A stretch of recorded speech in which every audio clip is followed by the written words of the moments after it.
From the outside looking in, the Gundam franchise is a nigh impenetrable wall of plastic model kits, bizarre lingo about new types this and universal century that, as well as hundreds of hours of accumulated watch time across several series, film, and OVA, all of which manifests into a monolith of a franchise, intimidating all that dare attempt to scale its dizzying heights. Fear not, dear viewer, for I have seen my fair share of Gundam, and can offer much needed direction to wayward souls desperately in need of a northern star to guide them on their journey into the wonderful world of oversized mechanized robots blowing each other up because of politics, needlessly pricey toys, and anti-war metaphors. Before jumping straight into recommendations, let's demystify some lingo. First off, what the heck is a universal century? To put it bluntly, this is the main Gundam timeline, which stems from the original 1979 series. This includes prequels such as Gundam Origin, direct sequels like Zeta Gundam, distant sequels like Victory Gundam, and concurrent side stories which happened during the events of the original, such as 8th MS Team. While not all of these absolutely require watching the original in order to understand them, it can provide much needed context in order to fully grasp the events surrounding them. Another important term to learn is alternate universe. These are Gundam series that are largely unrelated to the original timeline and exist in their own parallel universes.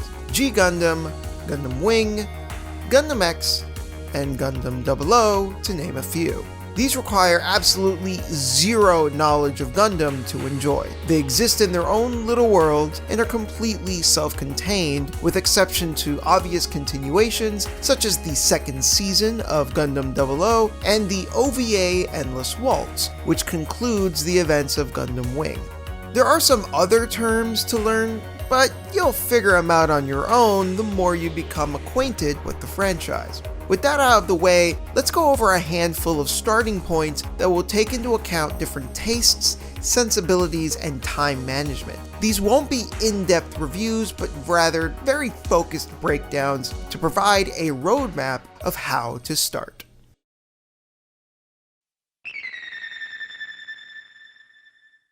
So an obvious question that may come to mind is, why not just start at the very beginning with the show that started it all? And yeah, for many this can absolutely be the perfect starting point, as it makes it a lot easier to fully grasp what Gundam is all about. Not to mention, most of the common terms used in the Universal Century timeline, such as new types, Minovsky particles, the Earth Federation, and the Principality of Zeon all get explained.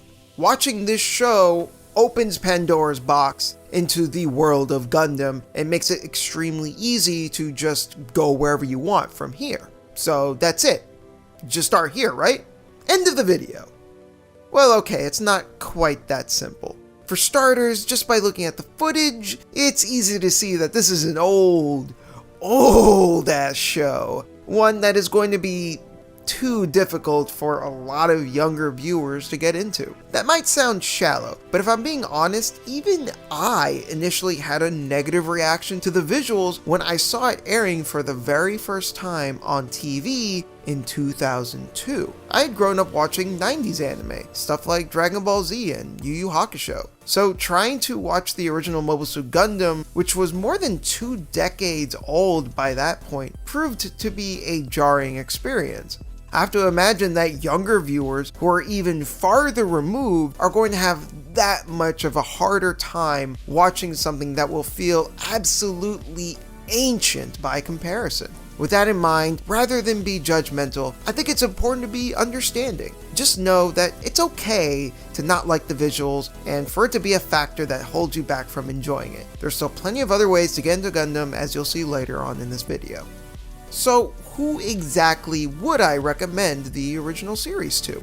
You have time on your hands for a 43 episode series, have no qualms with the dated visuals, and are keenly interested in becoming a bona fide Gundam fan rather than a casual viewer, then by all means, start here, as it makes watching nearly every other Gundam anime much easier, especially direct sequels such as Zeta and Char's Counterattack, which aren't as effective without the original for context.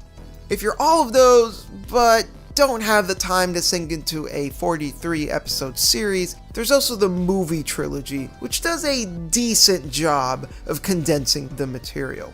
Despite the longer length, however, I feel that the series is better paced. The way that the films laid out the events made them feel like more of a slog to get through, while the series was able to hit a certain stride, which created a sense of ebb and flow that grasped my attention far more. It also more accurately conveys the feelings of getting dragged into a long, drawn-out war, which in my experience caused a more potent psychological and emotional resonance with the characters. That being said, if 43 episodes is still off-putting to you, then the movie trilogy is still a perfectly valid way to experience the original story. At the end of the day, you're going to be watching a classic that has influenced the medium of anime beyond the mecha genre itself, and I think the historical value in that makes it worth watching all on its own.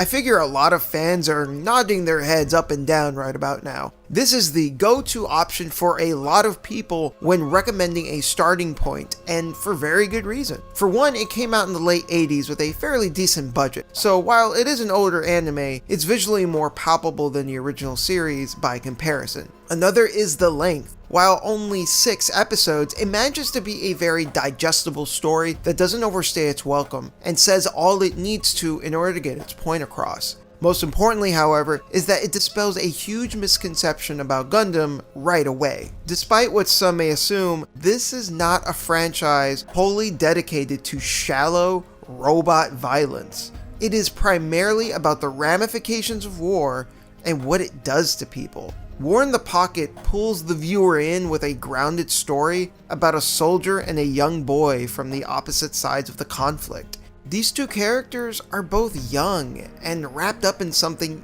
neither truly understand. But regardless of their unusual circumstances, they foster a friendship that is tethered by their unconscious need for a familiar and brotherly relationship. There isn't a lot of action in War in the Pocket. If you go into this one expecting over-the-top mecha carnage, you won't get much of it here. However, if you want a small-scale and personal story, you will not be disappointed. Let's say everything so far has been just a tad too old for your tastes. Alright, I hear ya. Well, here's an extremely easy recommendation for all you whippersnappers out there trying to make old fogies like me feel their age. Gundam Thunderbolt December Sky is a 70-minute long film that came out in 2016 and still looks absolutely gorgeous. On top of the great visuals is the wonderful jazz soundtrack, which effectively creates a chaotic and eclectic energy that accompanies the film. For those interested in the story, while the plot itself isn't anything too special, the character writing definitely is. It focuses on 2 separate protagonists that are on both sides of the conflict. They act as effective foils to each other, where one comes off as more unhinged yet self-aware, while the other starts off calm and collected but slowly gives into the chaos of battle, which allows for interesting parallels to be drawn between the two. With sharp characterization, jaw-dropping fights, and a booty-bumpin' soundtrack, Gundam Thunderbolt December Sky is one of the best ways for anyone to start their Gundam journey. A common thread between all of the ones I've recommended thus far is that they're all part of the Universal Century timeline, and while they don't really require having seen the original series in order to understand them, there might be some that will still feel a sense of anxiety for not knowing how everything fits together. Fear not, for I have 2 final recommendations that exist in their own secluded timelines, and thus require no pesky homework to get in the way of that mecha goodness. enter G Gundam, easily the most fun and over-the-top of any Gundam anime that I've personally seen. It focuses on Domon Kashu and his revenge-filled journey to track down his brother, while also taking part in a worldwide martial arts style tournament. Except with Gundams, of course. Fans of Gurren Lagann especially will want to check this out, as it carries with it a similar energy, consisting of stupidly hype moments and crazy passionate characters. It's an older anime from the 90s, however, and the art and animation isn't always the most polished, but the show's fun nature and surprisingly excellent soundtrack help carry it and make it a memorable experience for its 49-episode run. If you just want some dumb fun coupled with surprisingly emotional moments, you really can't go wrong with G Gundam.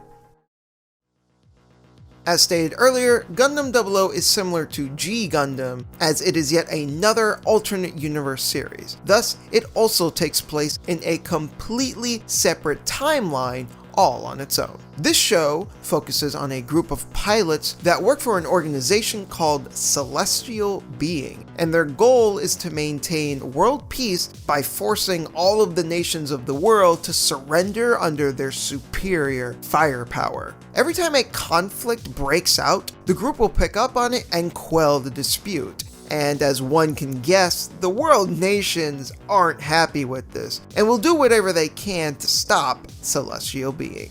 Released in 2007, Gundam 00 still holds up very nicely in terms of visuals, and as a result has some absolutely sizzling fight sequences. It's important to note that unlike G Gundam, which was utterly ridiculous, this show conversely is fairly balanced in terms of tone. It has the occasional subdued comedic bit, but rarely gets too silly. The Gundam pilots themselves are all fairly interesting with their own unique backstories and contrasting personalities, which will occasionally clash, making for some engaging interpersonal drama. Couple this with the unique plot, and you have a very tight and solid show for the majority of its 50-episode run. Personally though, I don't recommend the movie that takes place after the series. It has some great fights, but is otherwise a completely unnecessary and shallow experience. Not to mention, the series provides a complete and satisfying ending all on its own, making the film feel that much more pointless. Regardless, Gundam 00 is a good show, and worth checking out if the Universal Century seems too daunting, but G Gundam's silliness is not to your liking. And with that, I hope you found this video helpful. If there are any nagging questions that I didn't address in the video, please feel free to ask me directly in the comments below. This has been your humble analyst Daniel, and I hope to see you all again next time.